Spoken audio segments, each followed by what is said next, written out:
Hi everyone, how are you guys doing? Okay, starting my review of Star Wars Episode 2 Attack of the Clones. I'm going through all the Star Wars movies for the upcoming series, Star Wars The Acolyte.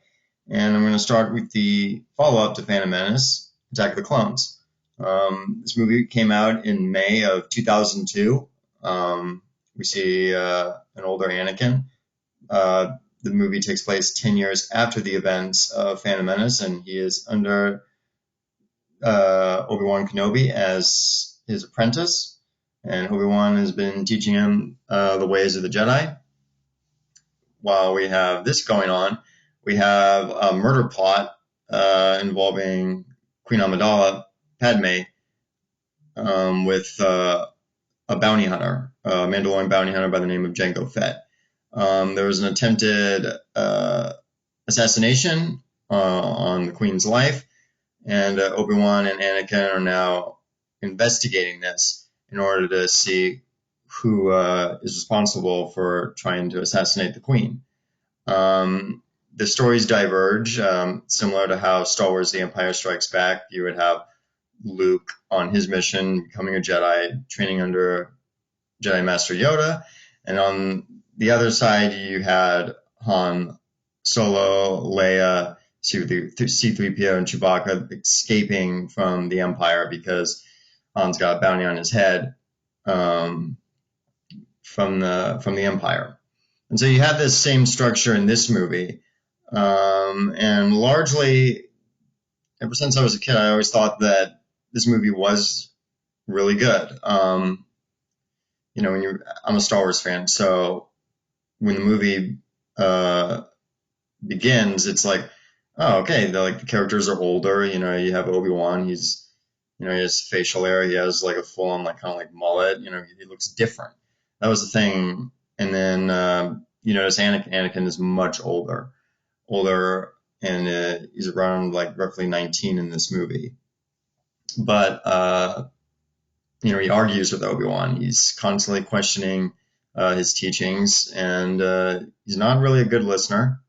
And he's brash, and he's not patient. And this frustrates Obi-Wan, and also frustrates the Jedi Council at large. Like, you have Mace Windu, you have Yoda kind of questioning why Obi-Wan took Anakin under his wing to begin with. Even though, Obi-Wan, he did it because Qui-Gon, in his dying words, told him to train the boy. And so, you have this friction between him and Obi-Wan Kenobi with Anakin, master and teacher. You saw this friction because Anakin just he's not listening to Obi-Wan. Anakin's a good fighter, but Obi-Wan would like for him to, pay attention more. And there's also this romance that Anakin has with Padmé that no one is aware of, that they are having secretly. And this happens because Anakin is tasked with protecting the Queen, protecting her from this assassin. And it's difficult because he doesn't know how to balance that with his role as a Jedi.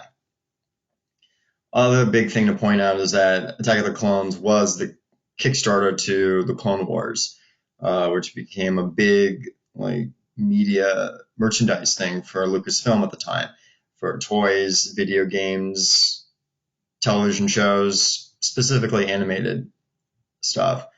But you see it at the Battle of Geonosis. That's the kickoff to the Clone Wars, and it's a massive battle. George Lucas wanted to make all digital film, and for this movie he utilized all digital cameras and high definition digital cameras, and he did. There's a lot of digital characters on screen, specifically the clone troopers.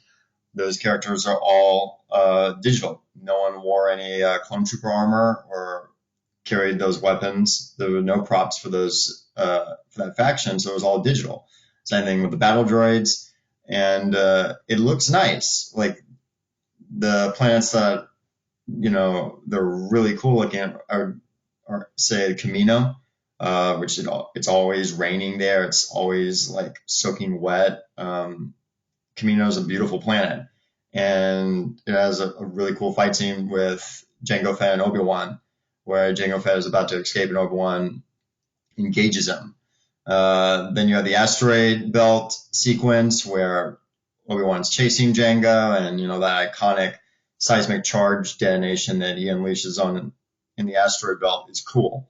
I mean, it has this like cool sound effect where it sucks in all the sound. You don't hear anything. It's like completely silent, and then boom, it just lets out this giant blast of sound, and it's cool because you have Obi-Wan's ship. You get to see like the Jedi starfighter in action, and he's bobbing and weaving through these asteroids trying to get away. On the stuff with Anakin, he goes back to his home planet of Tatooine to find his mom, and it doesn't go so well for him on that front. She is killed by the Tusken Raiders, and this further enrages him and puts him on the path to the dark side with the loss of his mother. And you see that rage inside of him. You see, what will be Darth Vader in the next movie, The Revenge of the Sith. And also, the villains are really good in this movie. I always liked Jango Fett. And you see his son, who is his clone, Boba Fett. And he's unaltered. So he's fully independent, unlike all the other clones, which they always have to have orders to be given. For Boba Fett, he doesn't need that. He's purely independent, just like his father. And then also you have Count Dooku, played by Christopher Lee. He's amazing.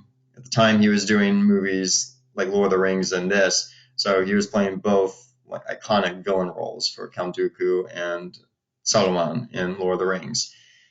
And there's a bit of a dialogue between him and Obi-Wan where he says, hey, Qui-Gon was once my apprentice, and you probably wouldn't have gone along with this war, or the council. You probably would have never gone alongside with the council, because Qui-Gon Jinn was a maverick. He never thought the Jedi Council were correct. And Obi-Wan was like, no, I don't believe you, and Count Dooku is literally telling the truth. He's literally saying, hey, there is a Dark Lord of the Sith that has infiltrated the government on Coruscant, the Senate, everything, and you're just blind. And Obi-Wan still doesn't listen to him.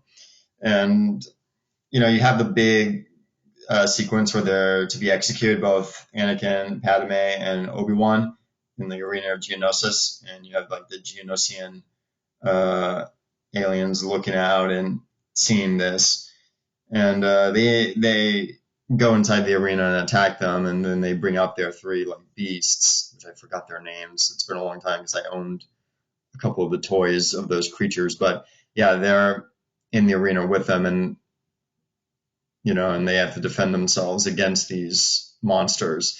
And then the clones show up, and it's a big battle, and it's really good. Like, it's intense, it's exhilarating to see all that. You see a lot of like clone units and droid units all in this one field rushing each other. It's really cool. You see that like large scale battle that you never saw in the original trilogy. We only got a taste of that with the Battle of Hoth, of having like a lot of units on screen, in this big epic battle. And I do like Attack of the Clones. I think, for a lot of us Star Wars fans, it was, leading up to what we would get in Revenge of the Sith. A lot of people think the dialogue, however, is very cheesy and, not great. People have criticized George Lucas for his dialogue and his scripts. I don't know. I feel like, to me, it's more of a, he was making something that was very like Saturday morning matinee, pulpy, similar to like Buck Rogers or Flash Gordon. So, that's George. That's what he grew up with. And he always wanted to have that element in Star Wars. So I don't have a problem with the dialogue. I like Natalie Portman as Padmé Amidala. Hayden Christensen as Anakin. For me, has always worked. And the other actors, Christopher Lee as Count Dooku, amazing. Tamara Morrison as Jango Fett, he's amazing. Especially when you first meet him, when Obi-Wan goes into his room and he starts talking to him about this attempted murder. And like, hey, I'm investigating this, and have you ever been to Coruscant in the last couple of weeks? And he's like, no, I haven't. And you just like totally lying to him, but he does it in a very cool way, and he says like, it's always a pleasure to meet a Jedi. Then Obi-Wan says, I look forward to your army, and he says, yeah, they'll do their job, I guarantee it. Like, that stuff is cool.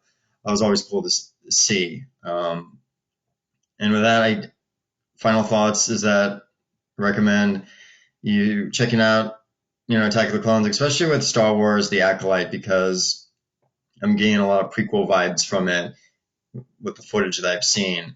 So hopefully, they take into account those elements that worked in the prequels, the design, the characters, story elements. I hope that they utilize that. Okay, guys, that's it for the review. Like and subscribe, and have a great day. Bye.